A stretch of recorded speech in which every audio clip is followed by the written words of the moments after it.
Okay, let's just give it a couple of seconds for Zoom to do its thing and for everybody to end up in the room. I can see the number of participants flying up as the technology goes through its process. Okay, well, thank you everyone for joining us today. This is going to be a webinar on the theme of local and devolved elections. I'm sure you've been seeing news coming out about this since Friday morning, and I am delighted to have Phil with me to unpack all the going-ons and implications. So just to outline the structure of the webinar, I'm going to start by asking Phil a couple of questions to outline the big picture landscape of what's been going on. We're then going to explore some pre-submitted questions, which you have a chance to do when you registered for the webinar. But we'll still have plenty of time at the end for your live questions as well. If any questions come to mind at any point, please just submit them in the Q&A box, and hopefully we will be able to answer them during the question and answers part of this webinar. This webinar takes place as part of a collaboration between Dods and the Mile End Institute. The Mile End Institute sits at our Queen Mary's University, has our fantastic variety of experts within it. And I say, one of the many products of this collaboration is how we do fun events such as this webinar. We do also work together on other things, such as via Dods Research, where we can produce state of play reports and white papers, which combine QMU's and the Mile End Institute's expertise alongside Dods's understanding of the kind of political processes and stakeholders and all that type of thing. And if you're interested to know more about that, please reach out to us. Okay, to introduce the staff of the show, I have Phil with us from QMU. He has over 21 years experience of covering elections for Radio 4. He also has an interest in our leadership contests and the behaviour of backbenchers, which might also come up in various forms during this webinar. But firstly, Phil, over to you for any opening remarks. Well, just to say to begin, I mean, thank you for having me. I think it's a fascinating topic. But also in talking about the consequences of last week, I'm reminded of a colleague of mine many years ago in 1996 who was teaching in Manchester, and he teaches on Northern Irish politics.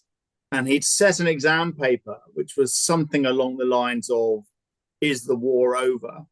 And literally as the students turned over the exam paper, there was this massive boom in the background, which was the IRA blowing up the Arndale Centre in Manchester.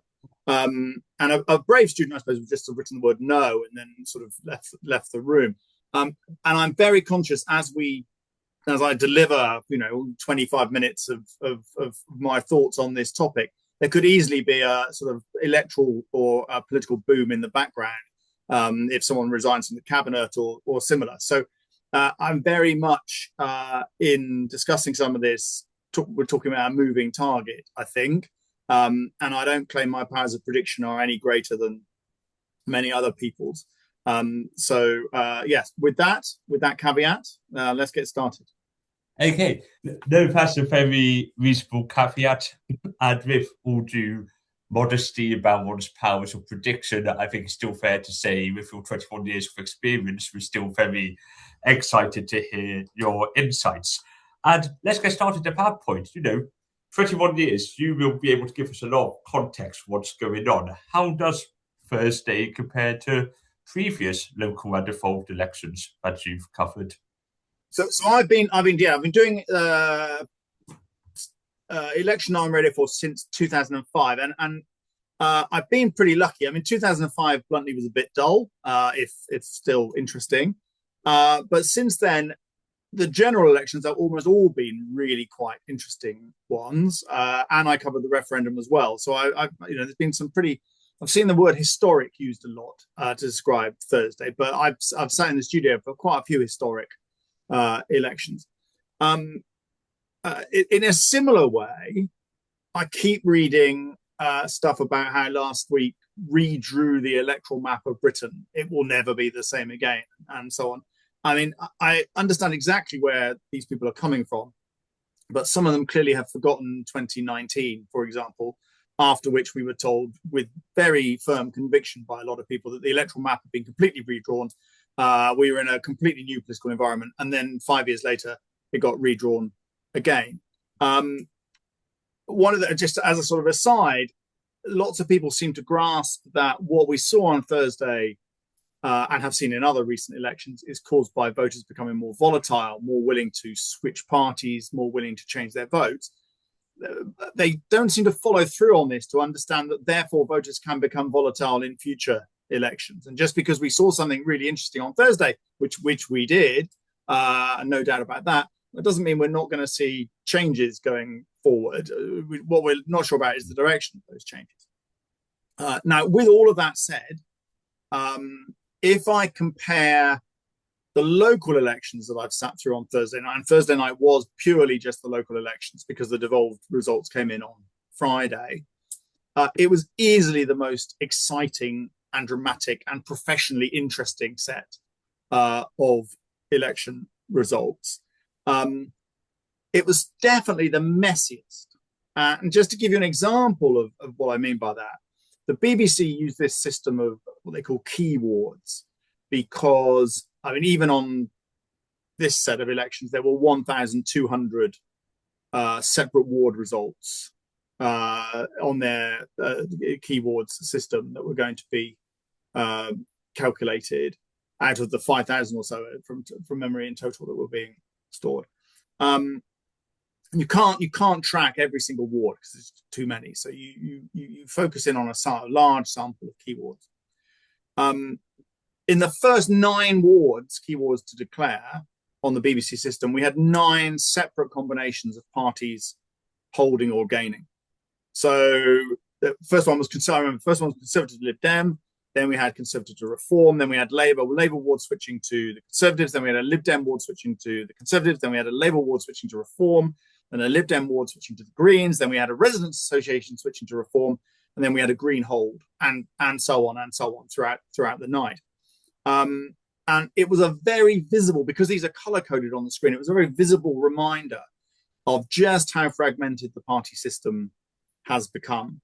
And it has the benefit that at 4 a.m. in the morning, when you've had quite a lot of coffee, it keeps you awake because there constantly new things are happening. But yeah, so to answer the question, dramatic, exciting, interesting, and messy. Excellent. Well, thank you. And I think the point about increased volatility is particularly interesting. You're absolutely right. Things change. People say the electoral map is now new, and forget that means that can change again very soon afterwards. So I believe you once wrote that if you were to design a system to try to predict the UK general election results, we would struggle to come up with anything much worse than the British local elections. So have we not learned anything from this? So yeah, so what I meant when I wrote that was, local elections in the UK have a variety of different systems. They don't take place everywhere at the same time. Even when they take place in different ways in different parts of the country. So you have, a lot of the places on Thursday in the local elections were electing by what's called thirds. There was only a third of council seats up. Some were electing half of members, and some, like the counties or London and a handful of others, every seat was up. And this makes comparison between years very, very difficult. To give the most obvious example, the raw number of votes, of council seats held or lost or won is a terrible predictor of anything. It's mostly or as much a reflection of how well a party did last time as how well a party is doing this time.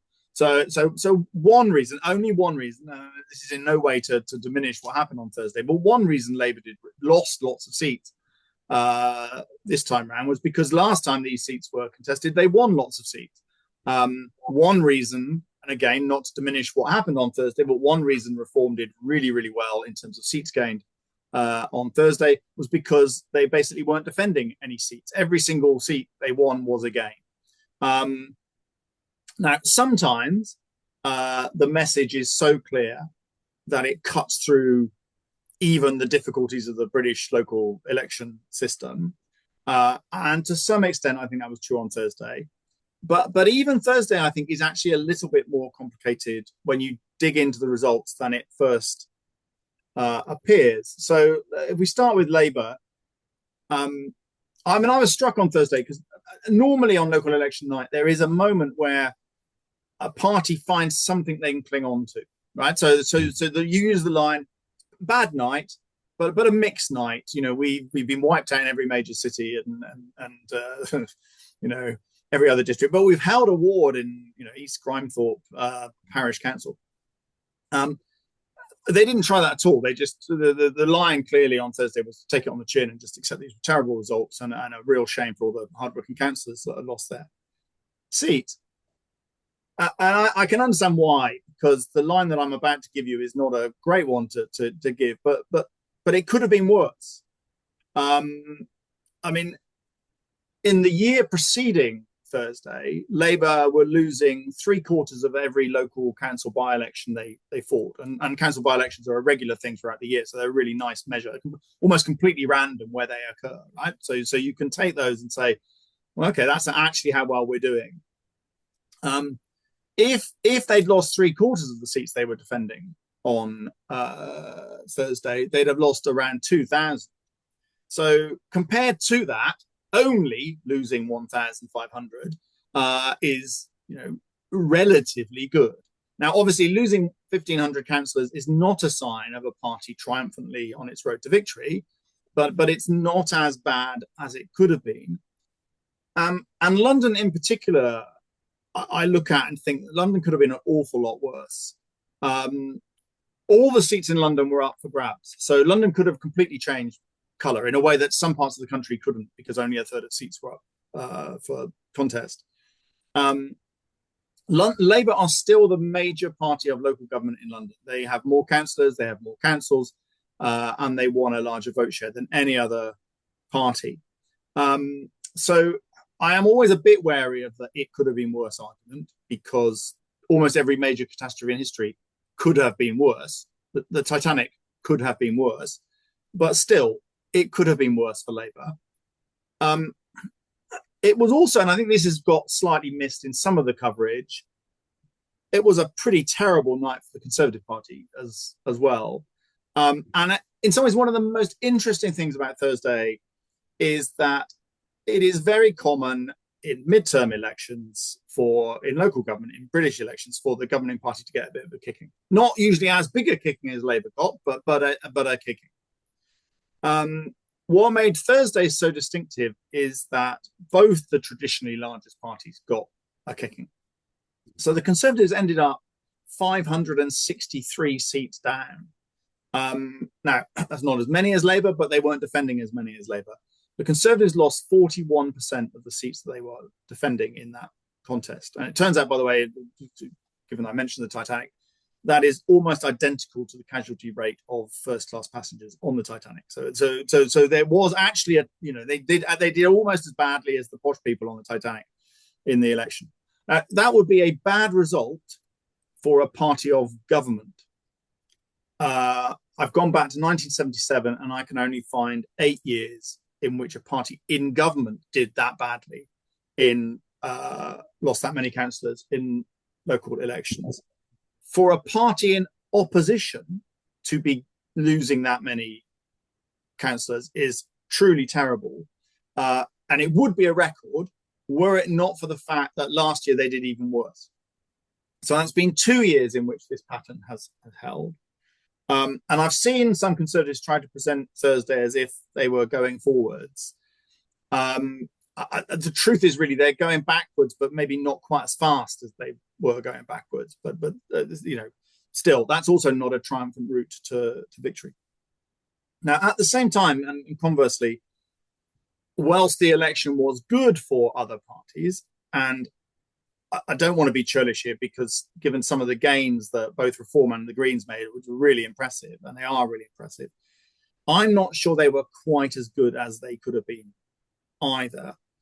So if you take Reform, for example, if you take the projected national share of the vote, which the BBC produced at the end of election night, based on, they're taking those keywords that I mentioned earlier and then projecting forward for a sort of trying to work out what the vote share would be nationally. Reform's vote was 26% of the projected national share. Now that's good. That puts them in the lead. It was a bit like watching one of those cycle races, where there's one bike out in front and there's a trailing pack behind it. And Reform are that bike out in front, and the others are then very, very tightly clustered in a chasing pack. And it is obviously better to be out in front, and they've achieved that. And that's an impressive result, and they achieved the same last year.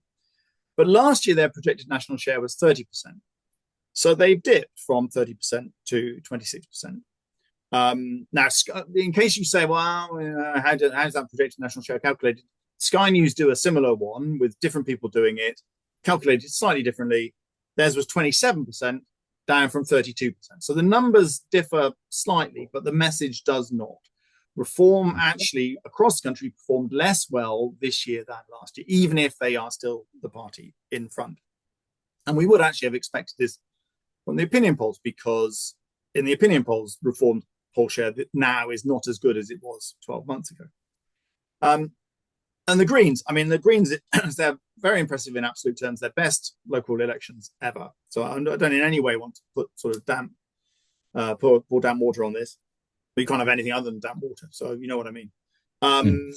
They gained 441 councillors. They end up just shy of 600. But Peter Kellner's pre-election assessment, I remember reading this at the time and thinking it was about right, was that the Greens needed to be, even for disappointment, to be getting at least 500. They really needed 650 to be sort of relieved by the results. And bluntly, they didn't achieve it. So I suspect whatever their public pronouncements, privately, in both Reform and the Greens, they will be looking at some of these results and wondering just why they fell short in the areas they fell short. Well, that's really comprehensive and thought-provoking, and I suspect there's many themes we could pick up in our Q&A later, perhaps about whether we still have a two-party system or not. Obviously, it has famously been in decline for many a year.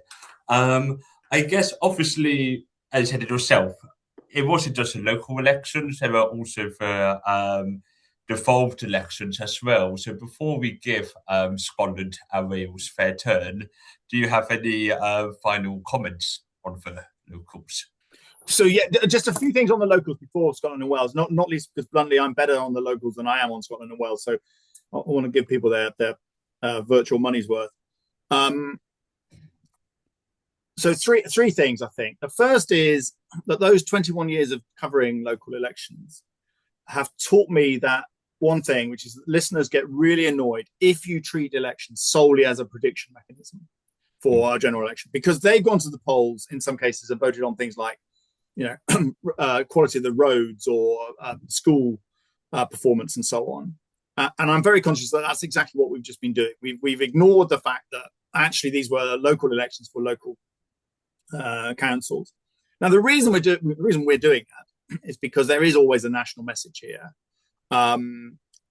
Conservative councillors did not start losing their seats in droves in the 1990s or the mid-20s because they were bad councillors and they weren't very good at sorting out potholes. They lost them because of the national message. And those 1,500 Labour councillors who lost their seats this time round wasn't a judgment on them in most cases or their performance. It was a judgment on the National Party. So there's a very good political reason for doing it. But there is, I think, a local consequence to some of this, which I think is easy to overlook. So So the first is that in some councils, because of the change, there will be policy change. Now, I suspect actually it will be less dramatic than many people think, and certainly less dramatic than the parties themselves have pledged, because local government is now so legally constrained in what it can do that other than some of the very symbolic things, I saw a row developing over the weekend about Kent, who are going to try to sing the national anthem and say the Lord's Prayer before at the beginning of each council meeting. Other than, and again, I was going to say I don't want to be dismissive, but in some ways I do want to be dismissive. Other than quite performative, symbolic things, real policy change in local councils is really difficult. And so I want, some of these councils are going to struggle to actually deliver some of the things they have achieved. And green councils in particular are going to really struggle to end the war in Gaza. So, there is going to be some difficulty there. There's probably less policy change than you actually think.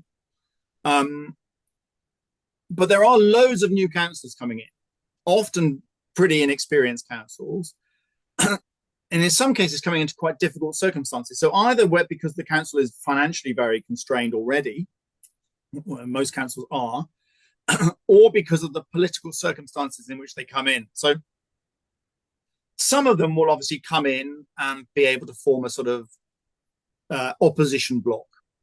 Okay, I mean, particularly some of those Labour councils where Reform took a big chunk of the seats, but where they haven't changed the composition of the council. Reform will be able to be a nice, angry oppositional bloc, which actually, in some ways, is a fun thing to be for some politicians. It's quite an easy task. But in other cases, they're going to have to form administrations, either outright or in collaboration with other parties. So there are 14 new Reform councils as a result of Thursday. There are 5 new Green ones. And if you take something like Lewisham, in Lewisham, where the Greens now have 40 councillors, they're all new. So you've come into a London borough, which you're now going to run, and as far as I can see, almost none of you have any experience of running any of it. Now, that may be to the good, because you may be completely different and able to think outside the box, and you may well step up to the plate really, really quickly and learn on the job. But you can equally see how in a few places this is going to go horribly wrong, horribly quickly. There are also 31 new no overall control councils. And in some cases, it is not at all obvious how you get governing majorities or even stable minority administrations out of some of these councils. I'm speaking to you from East Sussex, where Reform very successfully cannibalised the Conservative vote and are now the largest party on East Sussex County Council. They're still 4 short of the majority, and it's difficult for me to see how they get a governing stable majority out of it. So I think it's going to be really messy. The second point is about the electoral system, which I think we saw a lot of on Thursday. So one of the things Thursday showed is how problematic first past the post is when dealing with multi-party politics, or genuine multi-party politics. And when I teach electoral systems, I always try to tell students not to use the phrase first past the post. And the reason for that is that there is no post in first past the post. But first past the post is a racing metaphor. It assumes that there is a fixed post in the ground and the first horse that goes past that post wins the election. That is not how these elections work. Right? You just have to get more than everybody else. And I haven't yet systematically done the numbers or seen anyone else who has. But it was really clear on Thursday night, going into Friday morning, how many people were being elected on 20-something or 30-something% of the vote. We're not talking about a majority or even 40-something%, but in some cases, mid-20s. And that has all sorts of consequences for the legitimacy of their election as they go forward. It means that from the beginning, the vast majority of people don't want them. And it has all sorts of consequences potentially in future elections for how reliable those elections are in terms of predicting or projecting public desires onto the elected representatives. Now, that's always been a problem in first past the post elections, but it's particularly a problem now. The third thing maybe to talk about briefly, given the sort of very conscious of the potential for a boom in the background as we speak, is the political fallout of all of this. So I have a German colleague who is really puzzled by how much Brits focus on local elections. He says, look, if you want to know what this is a really imperfect signal, so why not just look at opinion polls? What are these local elections telling you that opinion polls are not? And it's a fair point, but I think it misses two things. So the first thing is that given that the polls are not always accurate, the elections do at least show whether they're in the right ballpark or not, right? So, and Thursday did that. There was very little that came across on Thursday that you wouldn't have known looking at opinion polls, and it shows those polls are broadly in the right area. But it also provides a sort of level of spatial detail, and particularly for the parties and councillors and MPs, they get to see in a way that they don't with opinion polls where in their patch is support falling. How real is that fall in support? Is it actually happening for me? I mean, maybe it's happening nationwide for the party, but I'm going to be okay. And then the local election shows you that maybe you're not. And it's a little bit like, to use a probably slightly inappropriate metaphor, if you knew or suspected your partner was having an affair, maybe you even you're really quite certain your partner was having an affair, it would still be a shock if you opened the bedroom door to find they were at it. And that is what happened on Thursday night for lots of Labour MPs. It's not that they're stupid. It's not that they weren't aware the party was performing badly or that Keir Starmer wasn't popular and that people might switch parties and not vote Labour. But they saw it very, very clearly. And they saw it in a way which I think is different to many other local elections. Often on local election night, particularly when the governing party is doing badly, a government MP is able to look at what's happening and think, if things carry on like this, we'll be in opposition. But the majority of those MPs are able at least to tell themselves, I'll still be here. I'll be in opposition. I don't want to be in opposition. I don't want to be in opposition because I want my party to be in power, and bluntly, opposition is miserable. But I'll still have a job. If you take the election results from Thursday and project them forward, that is not true of most Labour MPs. They would probably be down to 100 or so if you just project roughly, crudely forward from what we saw on Thursday. And that nothing concentrates the mind of an MP like that. Now, it is worth saying, and this ties into stuff I've done on the way MPs vote, that MPs were well aware of the shaky electoral ground from the beginning of the parliament. Again, they're not daft. They saw the election results in 2024. They never bought into any narrative about this being a landslide victory for Labour based on huge enthusiasm. They knew that it was mostly an anti-conservative vote efficiently delivered across the country.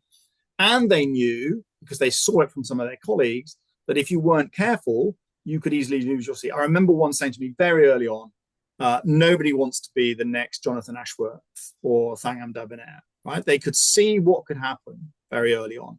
And it's already had consequences for their behaviour because they are worried about what can happen. There's very few Labour MPs anymore who think they're in safe seats. I think all that Thursday does is really intensify that pressure. And it does it both in the sense of we have to be responsive to electoral pressures, but it also does it in the sense of if I am going to lose, and once they really get into their head that they're going to lose, their mindset changes because we can vote differently. I don't have to vote for this thing anymore. I want to be able to look myself in the mirror after I lose. So I'm going to vote the way I really want to. Now, very, very brief point, and then I know we want to move on to Scotland and Wales. What makes this even harder for both MPs and the government is that there are cross pressures here.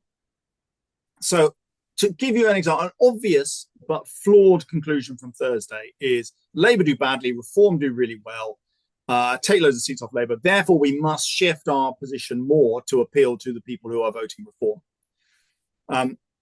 The reason that's flawed is because of the second view, which, although it is also flawed, that Labour's real problem is the Greens.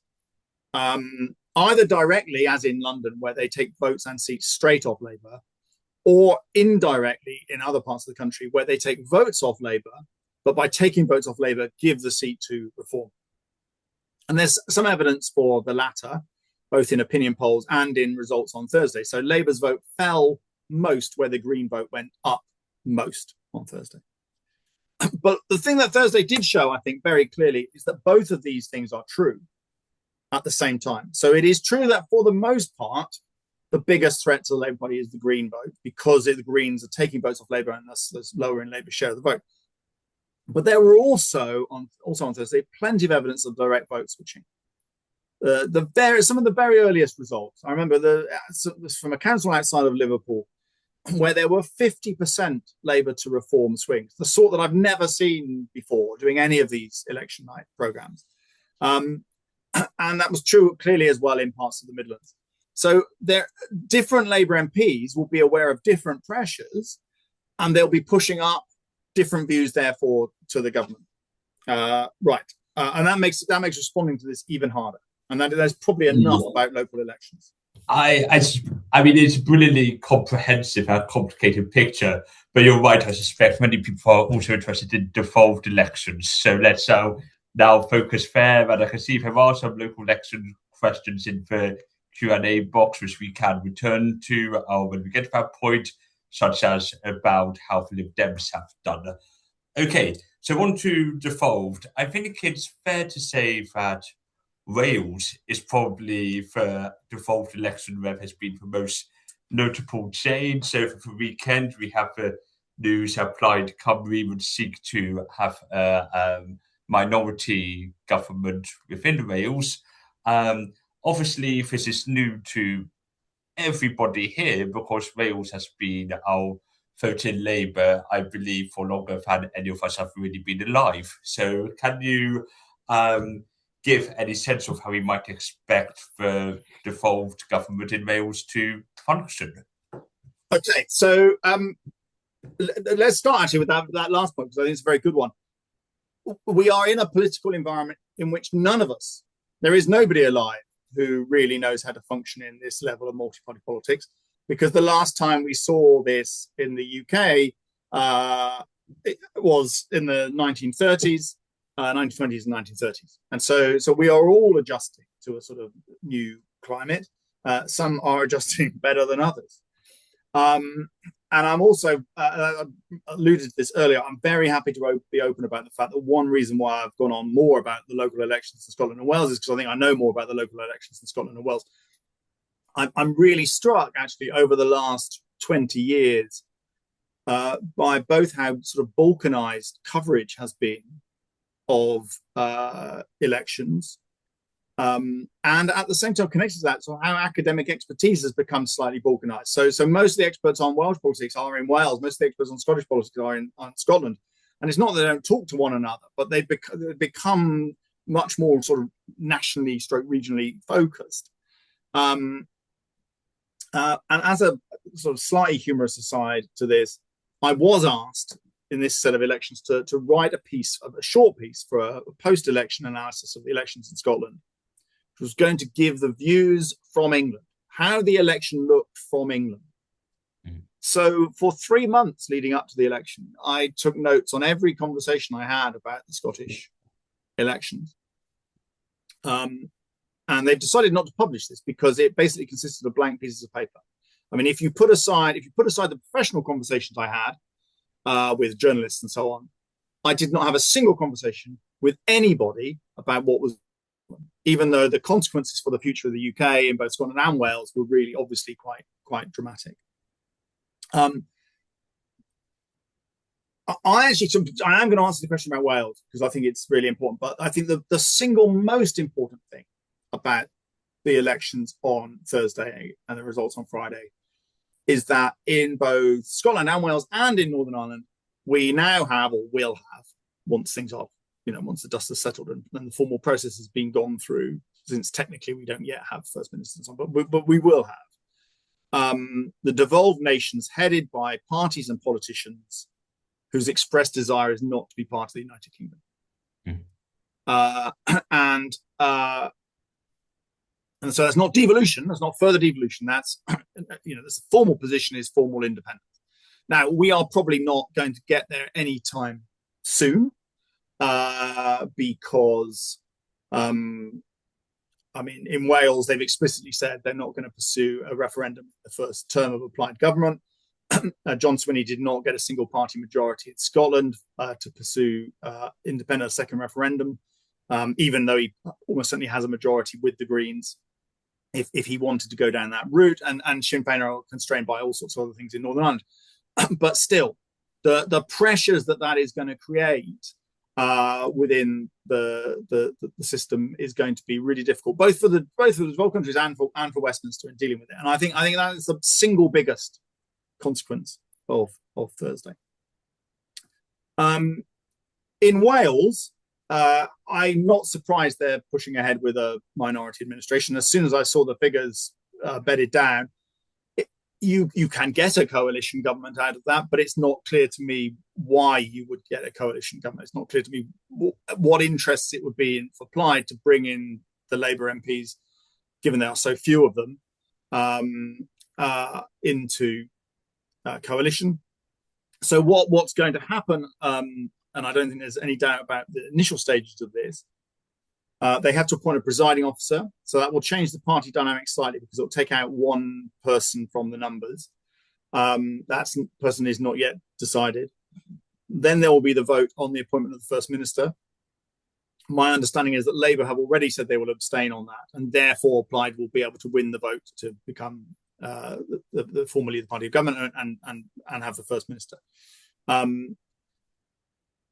Going forward, obviously they have to win things like budget votes and so on, and each of those votes will be tricky. But it's worth pointing out that they're tricky for the opposition parties as well. So, for example, the Labour Party will obviously want to oppose lots of things Plaid is doing, but it will have to pick its fights pretty carefully, both because it won't want to be seen as an unholy alliance with reform, and it won't want to be seen as being unhelpful or sort of un-Welsh or not working at trying to scupper the government. I mean, ditto for the other smaller parties in Wales as well.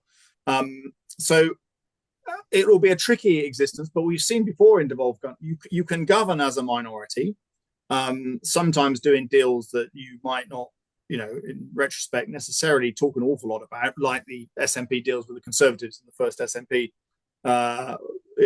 government in Scotland, which they now tend to not talk about quite so much, but were really important in terms of getting stuff through. So I think in government terms, a minority government in Wales can work. I haven't seen whether in Scotland they're going to do a formal coalition. As my understanding is they're doing talks, and so who knows. But given that the SNP did lose a non-trivial amount of seats, I assume it'll be a coalition with the Greens. But I wouldn't go any further than that at this stage. I think Wales is the most obviously interesting result. I mean, in the sense it's sort of shocking because of the collapse of Labour. Depending on your historical comparison and what you count, you can go back a long, let's say a long way. But the Labour vote in Wales, again, it's one of those sort of under the surface things, has been shaky for a while. The Conservatives were making inroads at one point. They were never going to be the majority party, but at Westminster elections, the Tories managed to take seats in both 2015 and 2019. I remember UKIP being really, I mean, they did it didn't materialise, but we were very optimistic at one point that they could make inroads in Wales. So, in that sense, nothing about a trend ensures its continuation, as they say in social sciences, and that's now true of the Labour vote. I think it's the scale of the collapse that is most shocking. Though. It's not that, which leads on to the thing that I think is actually the most interesting thing about Wales, and which I think you might start to see in other parts of the country. We haven't yet, but it will start to, as the election gets closer, I think it will become more obvious. Which is, I think, that what happened in Wales, despite the fact they had a PR system, and it shouldn't be as important in a PR system, is that once it became clear that this was a contest between Plaid and Reform, there became very clear pressures which damped down support for the other parties, including Labour. I think Labour lost votes, partly because of people moving against Labour in general, as they were in other parts of the country.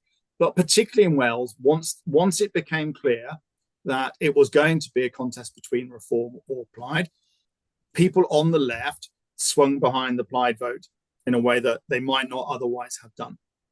And that aspect of elections about proving that you are the front runner of your particular pack is, I think, going to become increasingly important as we go forward.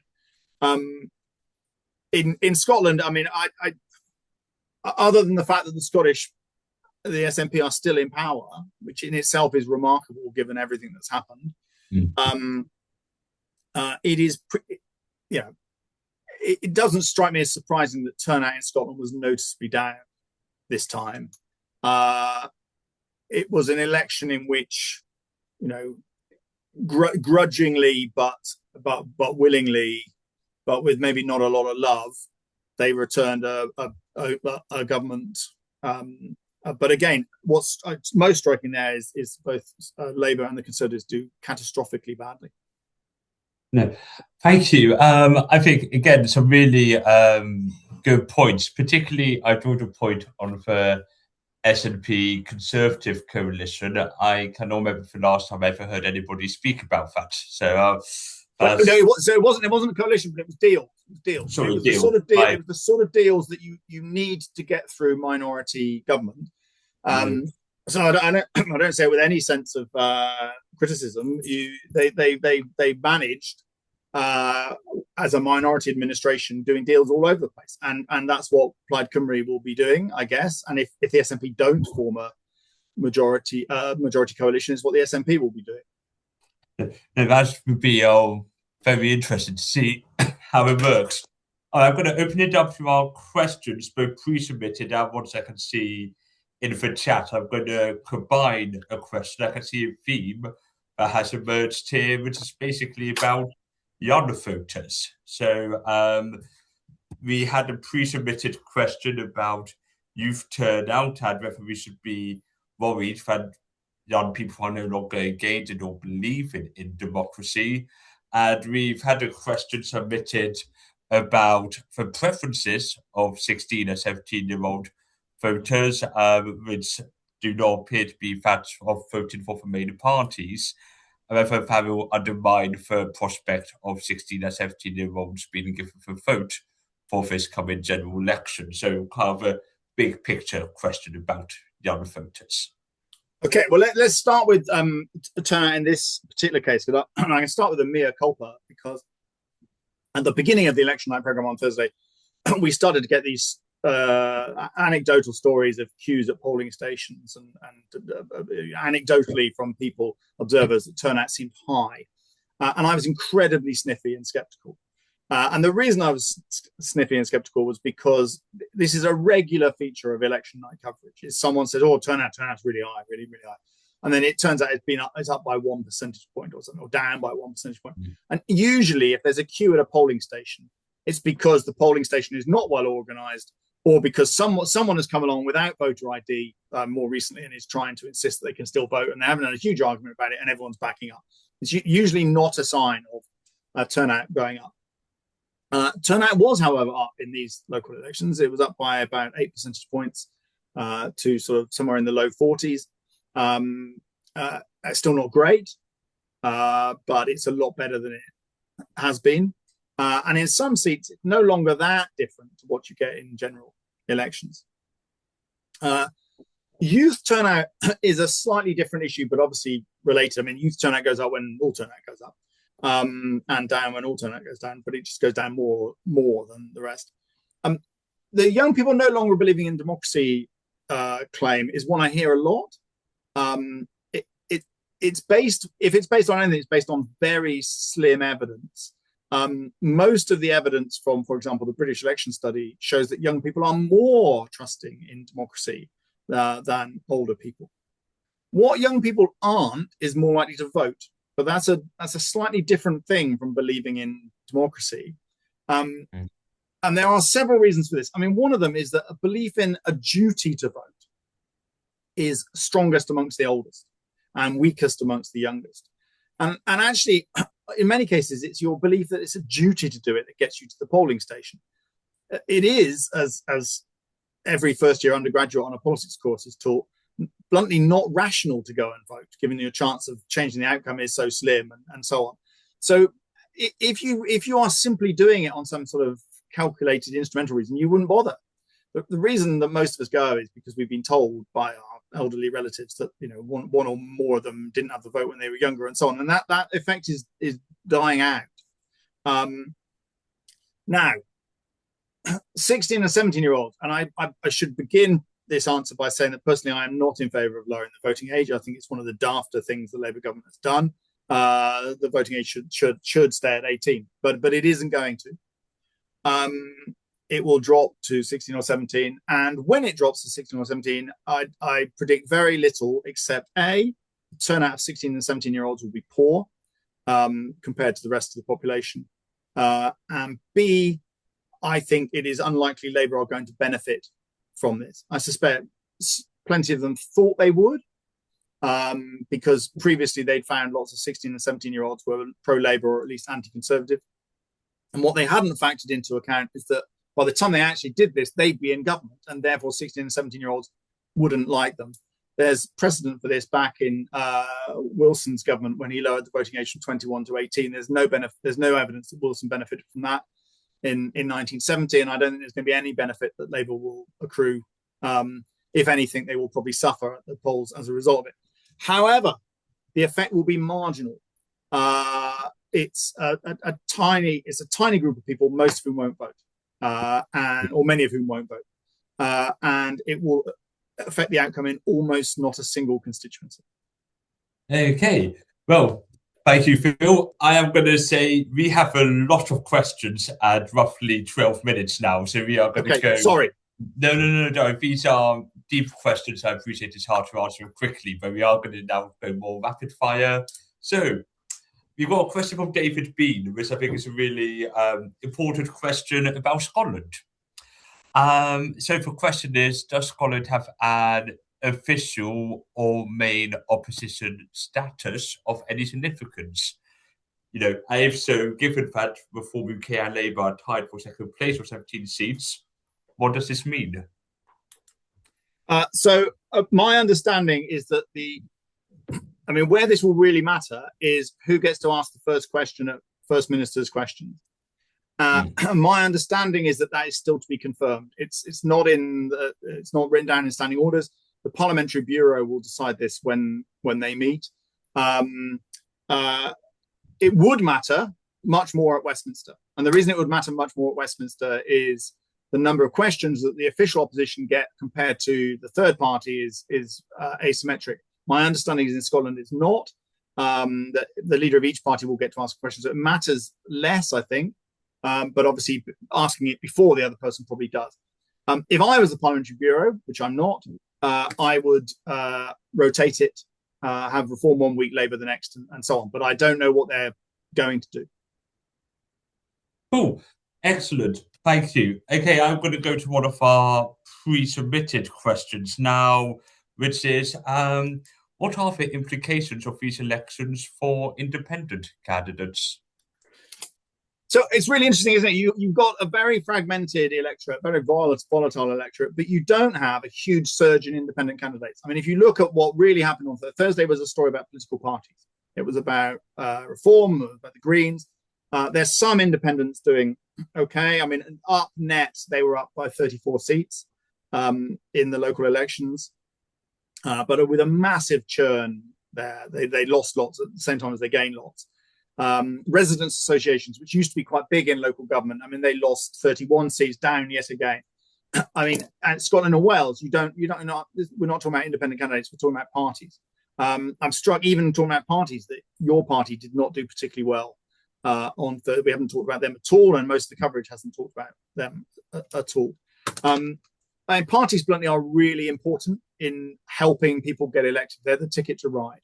And it is very, very difficult to achieve anything without. I know that in 2024, the Westminster election, some independents did well in particular seats. But I think the story is going to be one of parties, just different parties and in a different composition. No, thank you very much. Okay, going on to the next question, we've had multiple questions about our no overall control councils, and I think perhaps one of the funnest questions would be, does this have any impact on how the potential for national government coalition could be formed? So I guess, can we infer anything from possible coalitions which are emerging? So I think my answer to that is probably not. I mean, I can see there could be. There's an interesting thing actually already in Scotland where Swinney has said he won't even talk to reform. So he's holding talks with everybody else, but he won't even talk to reform. And I suppose I can see if that pattern develops in parts of the country, other than in Scotland, that reform are somehow sort of beyond the pale.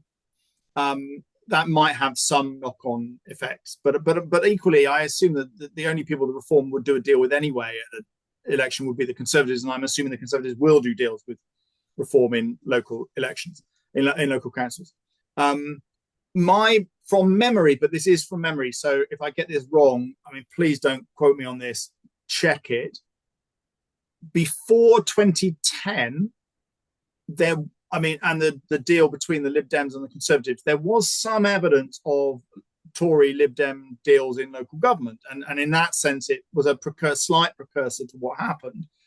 But usually that was bluntly because that was the only choice on offer for the two parties involved. I mean, my suspicion is that what will really determine the coalition at Westminster this time, if there is one as last time, is how you can pull together the minimum number you need from the smallest number of parties you can have. And that tends to override almost everything else. Fantastic. That makes a lot of sense. So another question. Well, we've had multiple questions, actually, of this about the Liberal Democrats, which we've not spoke much about. And I think we can sum up these questions by asking, should they be happy, really? Is their strategy working? So Lib Dem, you're right. I did, it was in my notes. I just forgot to say it. But they have in general been squeezed out of the coverage. I can at least pray and aid that it's not just me.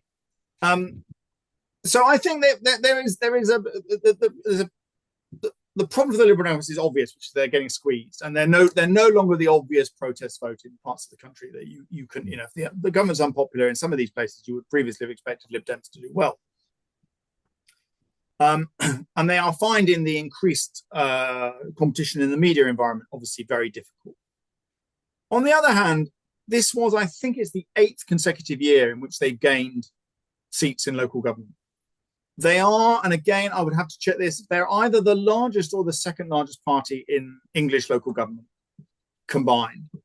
And while they didn't gain that many councillors, I think it was 150 something, or overall that many more councils, one, I think, from memory, or I think one net, a couple gross, but one net, because they lost one as well. Where they held them, I was really struck. So another story from Thursday, which is when the Richmond upon Thames result came through, before reading it out, I made the researcher check it because because occasionally you get computer glitches and the data's not accurate. And I said, are you sure this is right? Because the Lib Dems had taken every single seat on Richmond Council. And I was like, are we sure? And the answer was, yes, we are. And in fact, if you look at the councils that the Lib Dems defended and held on Thursday, in many of them, they did really well at consolidating their position. No, not quite as well as Richmond, but there's plenty of others where they 80, 90% of the seats. So in the bits of the country that were Liberal Democrat, they held on pretty well and slightly expanded their scope. In the rest of the country, they're now no longer as competitive. The reason I think this does matter is that at the last general election, the Liberal Democrats did really well at taking Conservative seats. There's a sort of line that runs from southwest London down through sort of bits of the home counties that very happily now elected in quite large numbers Liberal Democrat MPs. Those are Lib Dem Tory seats. And the Tory strategy at the moment is all about, for perfectly understandable reasons, trying to fend off an attack from reform. That strategy does nothing to try to win back those Lib Dem seats. And yet it is very difficult to see how you get a decent Tory recovery, and certainly a Tory government, without regaining many of those Liberal Democrat held seats, which if they're bedding in local government and bedding in nationally, they're maybe not making great advances, but they're not going away. Yeah. Okay. Thank you. Well, that's great to, I guess more attention for Lib Dems. I guess that's slightly more meaningful for Conservatives as well. Looking at time, this may be the final question.